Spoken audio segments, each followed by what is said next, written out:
Requisitos recomendados. Servem para alguma coisa ou só existem para saciar uma necessidade informativa do público gamer? Meu nome é Henrique Del Nero e estou aqui com meu amigo Gustavo Carvalho, e olhar requisito mínimo é frescura. Eu até olho os requisitos, mas no dia seguinte já esqueci tudo. Não tem como não rir. Não tem como não rir. É verdade, porra.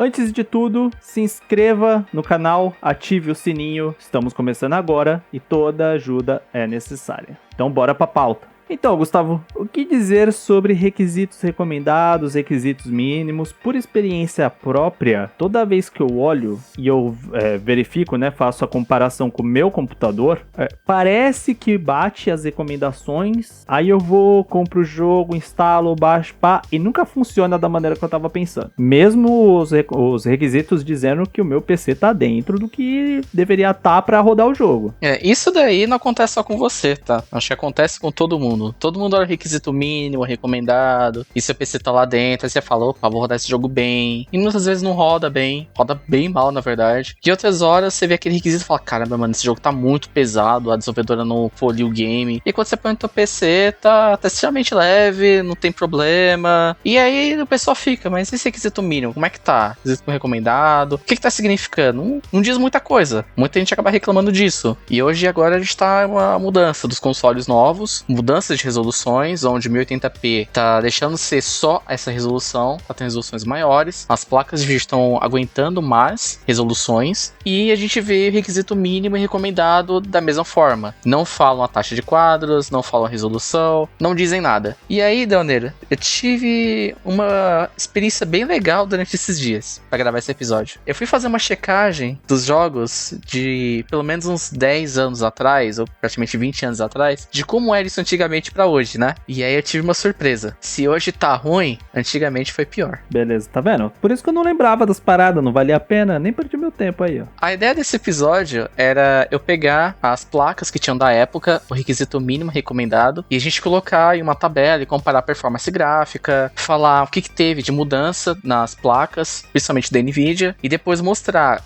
onde foi que os games começaram a ficar mais pesados, exigir o quê, qual placa que deixou de se usar naquele tempo, né? Só que isso não deu muito certo. O primeiro game que eu fui pegar foi um dos primeiros games que eu consegui encontrar requisito mínimo e recomendado, foi o Grim Fandango, um jogo de 1998, que era pro Windows 98. E recomendado esse game é uma placa de vídeo com 4 MB. Não pedia chip gráfico, ele pedia apenas o quanto isso você tinha de VRAM. E essa lista continua assim por uns bons anos. 1999 com World Tournament, pedindo 8 MB, Deus Ex 2000, pedindo 16 MB, Diablo 2, que na verdade só pediu uma placa de vídeo com DirectX, Call of Duty 2003, 32 megas, e nenhum desses jogos pedia uma GPU em específico ou uma configuração específica de GPU. Pedia apenas VRAM. E eu me lembro quando eu era criança que quando meu pai ia na cidade comprar uma placa de vídeo, ele olhava VRAM. Ele não olhava o chip gráfico. Ele olhava simplesmente a VRAM. E depois de fazendo essa pesquisa, eu fui ver que por que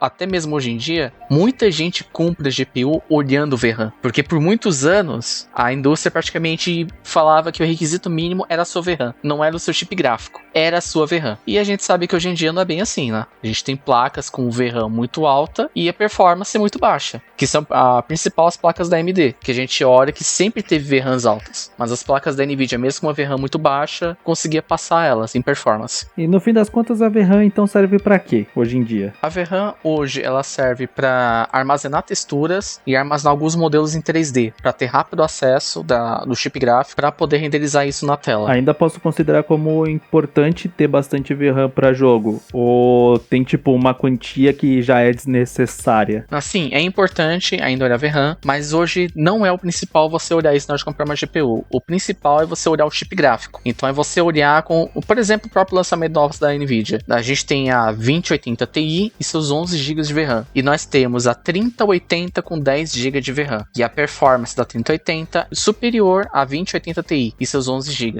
Isso porque o chip da 3080 era mais potente, mesmo tendo 1 GB a menos. E esse 1 GB não vai fazer falta para você na hora de você jogar. Mas algumas situações especificações, a VRAM, ela é importante sim.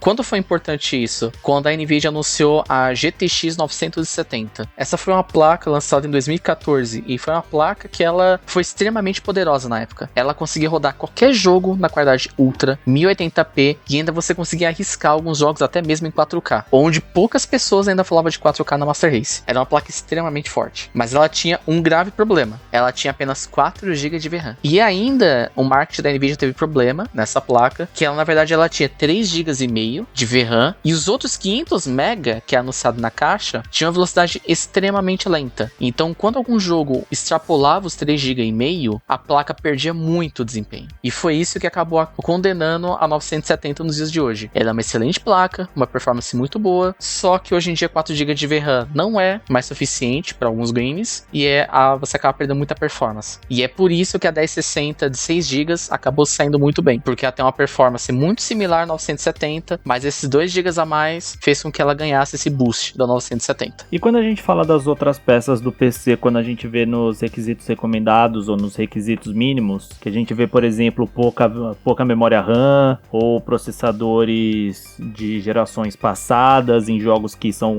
consideravelmente, ou pelo menos parecem consideravelmente pesados, ou até em jogos que parecem muito leves e pedem algumas peças de hardware aí que são consideravelmente potentes. Essas peças, principalmente processador e VRAM, elas acabaram evoluindo com o tempo. E normalmente são peças que são bem duráveis. Não é comum o pessoal trocar um CPU a cada 2 anos. Normalmente o pessoal costuma trocar CPU a cada 6 anos, às vezes até mesmo 8 anos, quando defasa bem essas peças. A gente teve um bom tempo que CPU principalmente não teve um avanço tecnológico muito grande. A gente teve a cada geração um aumento de 5, 10% só. Então as CPUs elas ficaram por um bom tempo. Principalmente se a gente considerar a 3ª geração da Intel até a 6ª geração da Intel. O que os ganhos de performance foram praticamente nulos em games. E a gente conseguiu só ter esse aumento quando a AMD entrou no mercado e acabou saltando muito mais o desempenho. Acabou tendo uma briga muito boa. Mas no geral a gente acaba não sentindo tanta diferença numa troca de CPU. Claro que se você trocar uma CPU de 8 anos você vai sentir. Mas uma CPU de 2 anos não vai ser problema para os games de hoje. Você vai acabar sentindo isso com um tempo muito longo. Então a gente acaba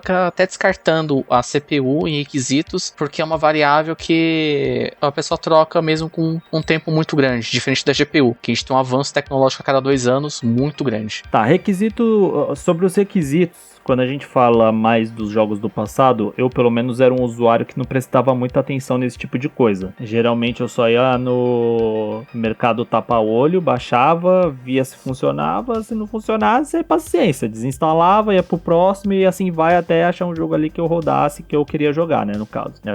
Óbvio que depois eu comecei a trabalhar, a situação mudou, passei a comprar os meus jogos, e aí eu comecei a prestar mais atenção sobre esses requisitos pra ver se eu conseguia rodar no meu PC, né? Porque a gente já tá falando de, tipo, gastar uma grana, né? E ninguém quer gastar uma grana com um jogo que não vai rodar. Só que, toda vez que eu via que um jogo se encaixava nos meus requisitos, geralmente, ele era mais pesado do que tava, teoricamente, dizendo nos requisitos recomendados. E como você falou, a gente não tem informação, porque as empresas nunca colocam se são requisitos recomendados para tal resolução e para tal FPS, em tal preset gráfico do jogo, a gente nunca sabe, fica meio foda, né, de configurar. E aí meio que fica uma informação totalmente avulsa ali, parece que os caras só jogam. E exemplos de 2020 que nos surpreenderam o jogo do Velozes e Furiosos, por exemplo, que a gente viu, puta joguinho de Play 3,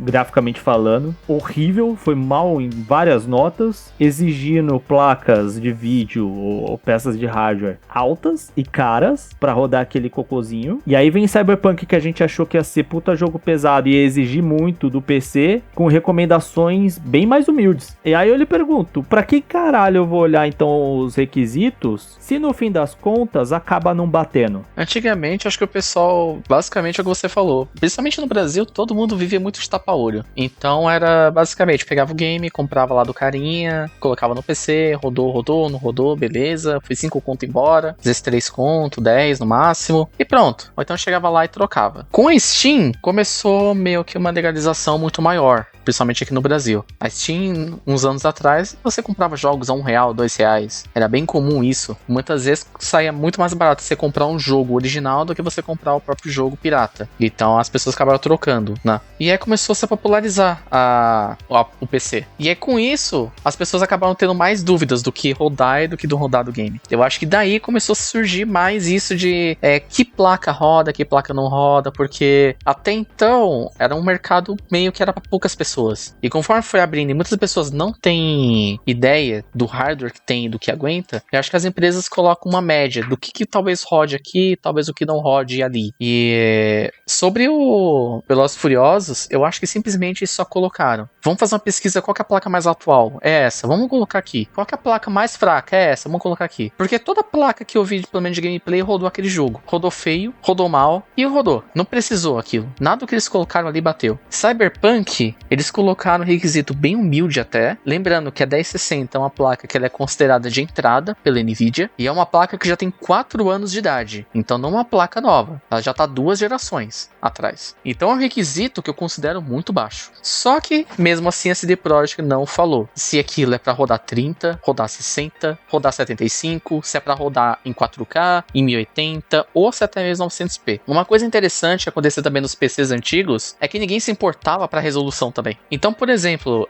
Grim Fandango, se você olhar até mesmo esse requisito mínimo de resolução, não é 1080p, é 480p. Se a gente for olhar Diablo 2, também é 480p. Em alguns games, nem falam a resolução antigos. A gente teve uma troca de resolução de 480p até 1080p que a gente não sentiu essa troca. A gente pegou 1080p, abraçou 1080p e a gente aceitou 1080p como resolução nativa do PC por muitos anos. Mas lembrando que a gente teve outras resoluções muito atrás dos games. E esse requisito mínimo nunca foi falado da resolução às vezes. Dos jogos muito antigos falava, mas se a gente pegar de jogos de 10 anos atrás, não fala a resolução dos games. E tinham requisitos mínimos. E a gente não sabe dizer que resolução que roda aquilo, qual que é o mínimo daquilo. E o PC ainda tem os consoles para atrapalhar. Porque, por exemplo, o PlayStation 4 ele roda 900p. Esse requisito mínimo tá com base desse 900p ou 1080p? O que dificulta mais ainda a gente saber. O ideal seria a galera começar a exigir que as empresas digam, tipo, pra rodar em que terreno, né? Aquele jogo, naqueles requisitos recomendados que eles colocam. Então, tipo, beleza, você colocou lá os requisitos recomendados, mas agora coloca pra qual resolução, pra qual FPS, pra qual preset gráfico, né, do jogo. Tipo o que a Ubisoft fez com Assassin's Creed Valhalla e o Watch Dogs Legion, né? Eles criaram uma tabela ali basicamente de requisitos, onde fala o mínimo recomendado, o alto, o entusiasta, o ultra, com todas as peças listadas uma por uma para cada um dos requisitos. Essa foi a melhor informação de requisitos que já tivemos na indústria dos games, né, mano? É lindo,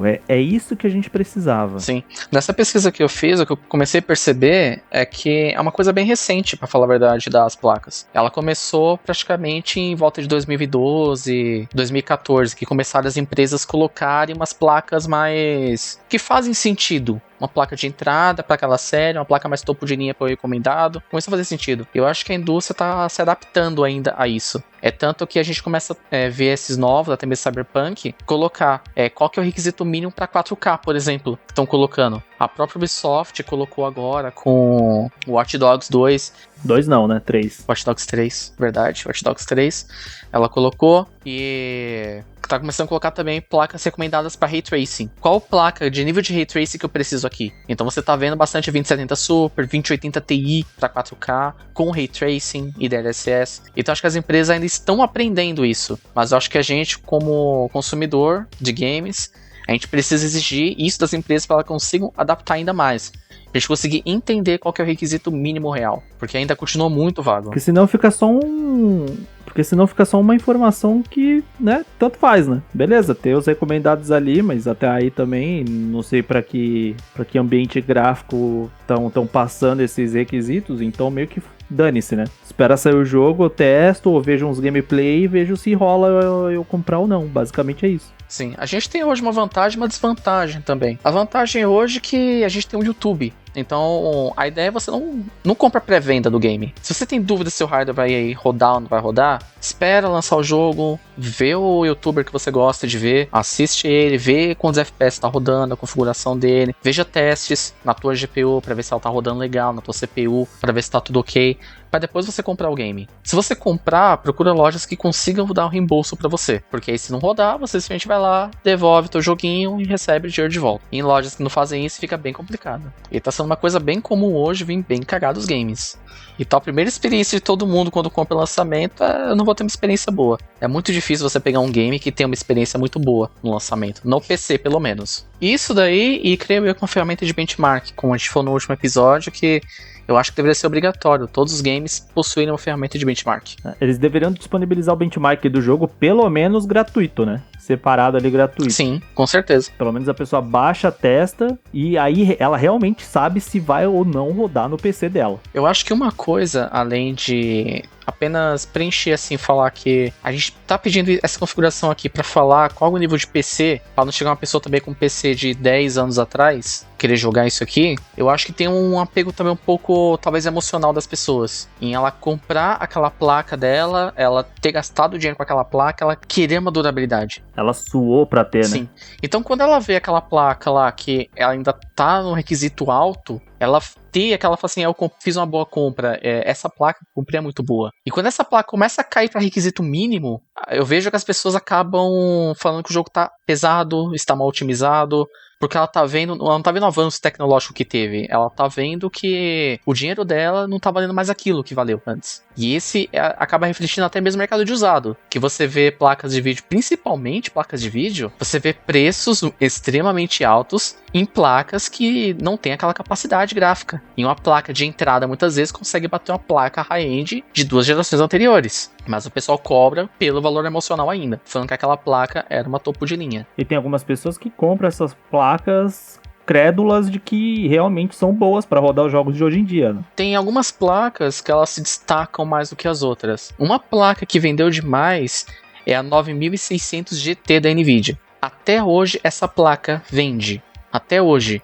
E qualquer gráfico integrado bate ela. Só como ela já foi uma placa topo de linha em muitos anos atrás, as pessoas acabam levando isso que ela é uma placa topo de linha, e muitas vezes a pessoa compra um computador e compra essa placa sem saber. E muitas vezes o teu próprio gráfico integrado bate tranquilo uma placa dessa. Ou às vezes até mesmo uma 1030, ou uma placa de 100, 200 reais às vezes, consegue bater uma placa desse aqui tranquilo. É tanto que uma placa dessa hoje em dia não consegue nem rodar a DirectX 11, que a maioria dos games usa. Ela parou no DirectX 9. É uma placa que tá extremamente defasada, mas é uma placa que ainda vende muito. DirectX 11, inclusive, é praticamente o mínimo hoje em dia que os jogos usam, né? Do DirectX. Eu não lembro de ter jogado mais um que tem o 9. Não, faz muitos anos que não tem mais o 9. Porque teve uma mudança de iluminação muito grande no 11.